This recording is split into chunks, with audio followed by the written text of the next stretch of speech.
Hi, hello, welcome. My name's Randy and I love everything crochet. And if you love everything crochet, you should definitely subscribe to my channel and follow my Instagram, which is linked down below. Now, I'm wearing what we will be making today. It is a slice of pizza bandana. I will say this is relatively beginner friendly. The biggest things is I would just recommend, because I don't go too in depth with them, to know how to do a starting chain, to know how to do single crochet and like flip your work, do like all the basics. If you know the basics, you can definitely do this, because I did not break any of that down. So by beginner friendly, I mean it's not first project friendly where you're just picking up a hook for the first time, but definitely if you know the foundations of crochet, you can definitely do this project. So yeah. The things I used for the project will always be put down below if you want the specific items or just need a little refresher of what I used or if I go over too quickly, but let's go ahead and get started. To make a pizza bandana, you'll want a yarn to use for the crust, which I am just using a yarn that I'm actually stealing from another project, so that's why I don't have like a full skein. This yarn I felt was like perfect for the cheese because it kind of looks like tomato sauce is peeking out, a little greasy. This is Loops and Thread Impeccable in the color Sunshine, Hot Sunshine Speckle. I just think this looks perfect for cheesy pizza. Then you'll want whatever toppings. I'm gonna do pepperoni. I'm gonna use this Premier yarn in the color Cherry Red that I just have from another project. So to get started, we'll set these aside and we're going to start with our crust. And this part is going to be the tie. So what's going to be like the long piece that you'll tie around the back of your neck. So you'll definitely want to make this long enough, and it will depend on how much of like the extra dangle you'll want. Like, do you want like a full-on bow? It'll depend on if you want like a big bow and some tassels hanging down. That will all depend, but for right now, I am going to go ahead and start my starting chain and I'll let you know how many stitches I did for my starting chain.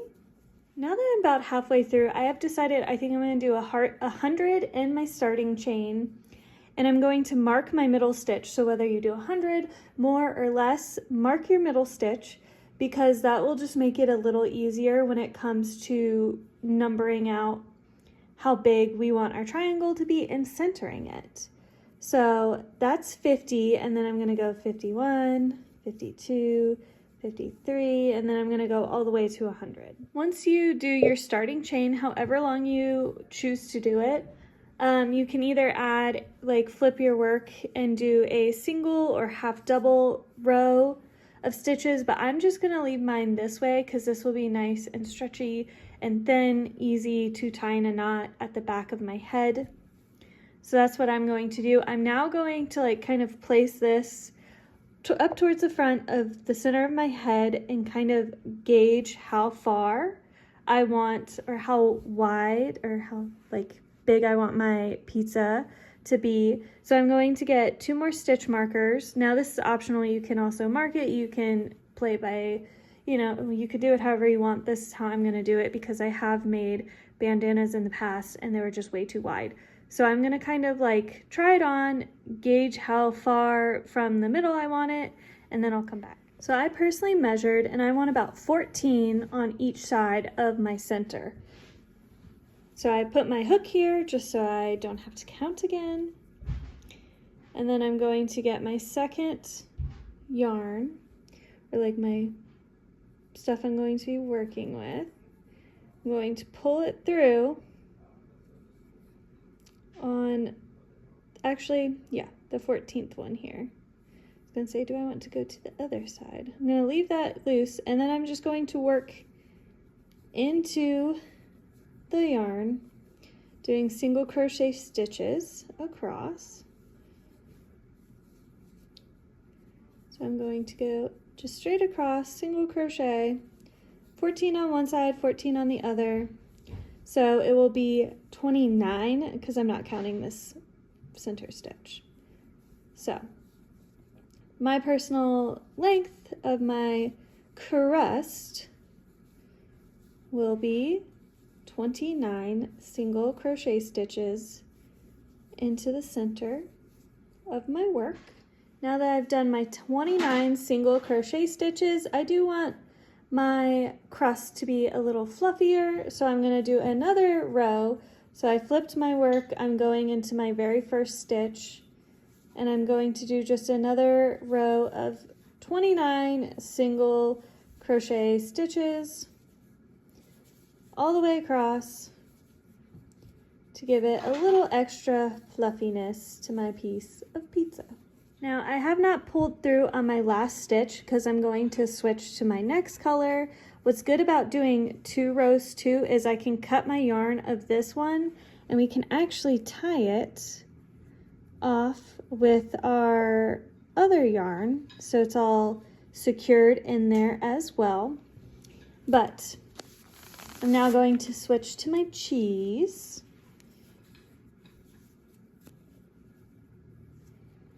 And I am going to add this onto my hook. So I have my loop that I pulled through here, and then normally you would take your tan yarn, weave over, and pull all the way through, but since I'm switching colors, instead of pulling my yarn over, I'm just going to add the cheese color and pull through. And that's my favorite way to switch colors. I think it's a nice transition. And now we are going to go into our first stitch and do 29 single crochet stitches again all the way across with our greasy cheese.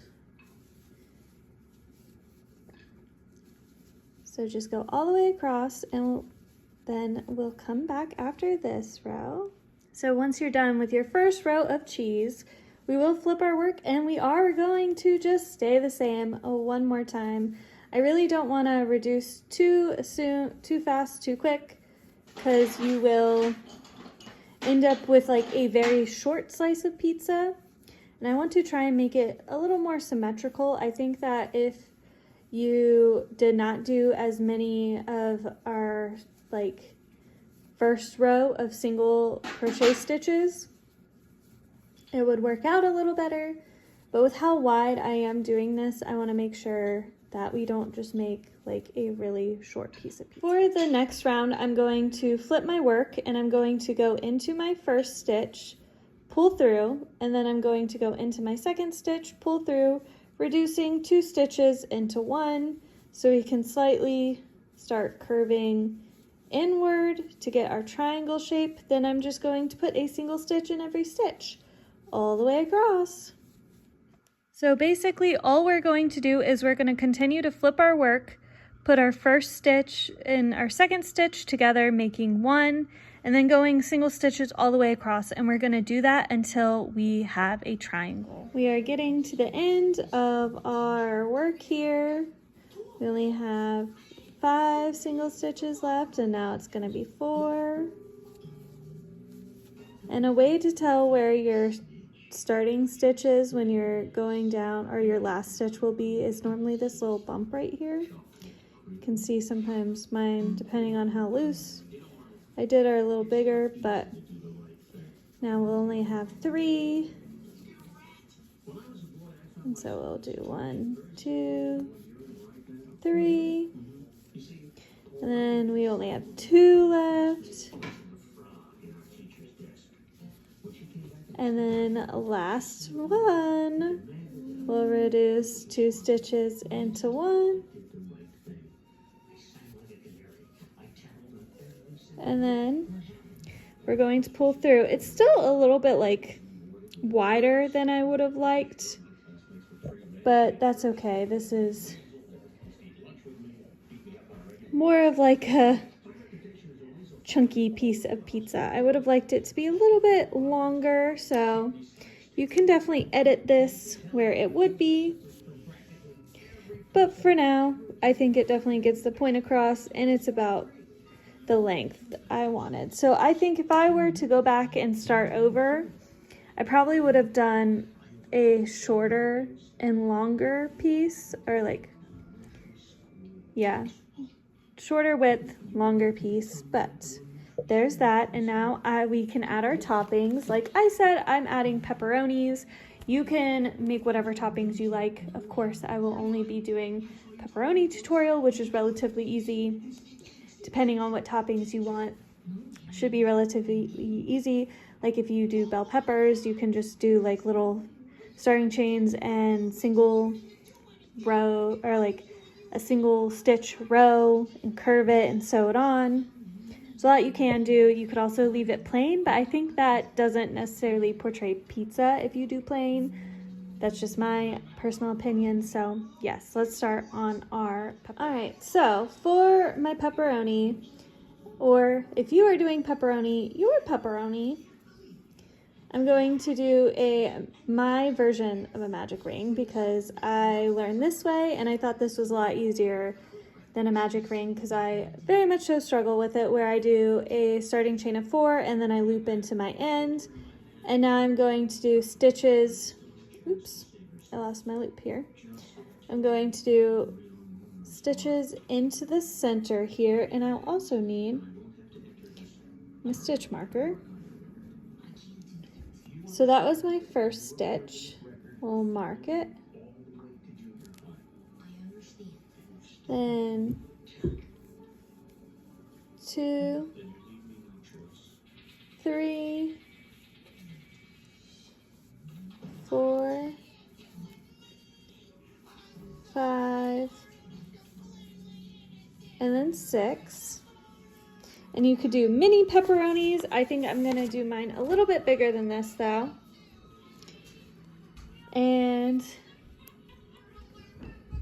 I'm going to put 2 stitches into each stitch. So I went once into that first stitch, then I'm going a second time into that first stitch. So there's 2 stitches into one, then 2 stitches into the next. So once in that one, then once into that one again. So we're going from 6 stitches to 12. So I currently have 4, and now it's 5, then 6,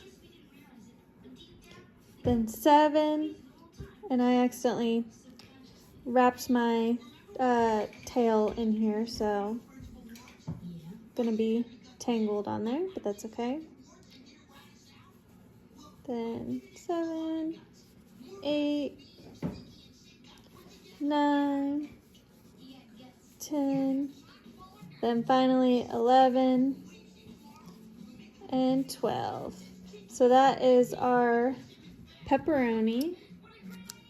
And then we're gonna pull this through. So we have like a round, I got a hair stuck in there too, oopsie. And I'm gonna do that for however many pepperonis I want. I might do like 4 in total. I have not finished making my pepperonis yet, but I did wanna go ahead and show me sewing the pepperoni down so that can all be done and I can just make the rest and sew them down however I please. This one I'm definitely going to put here. I made my tail way too long for this, but I'm just going to weave all the way around from, got hair stuck. It's one bad thing about having long hair.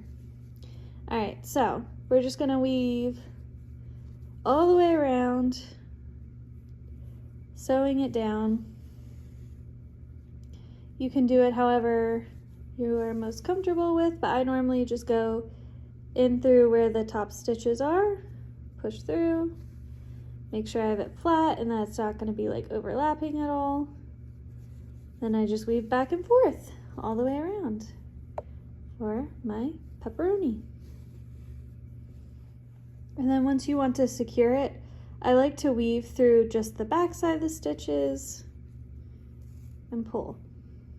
And then you have it mostly secure, but I like to go through a second time, then go through the red again, just kind of secure it in there tight. And I'm actually going to leave this just in case I need it to help with my other pepperonis on my pizza. Once you attach all your toppings, your bandana is done.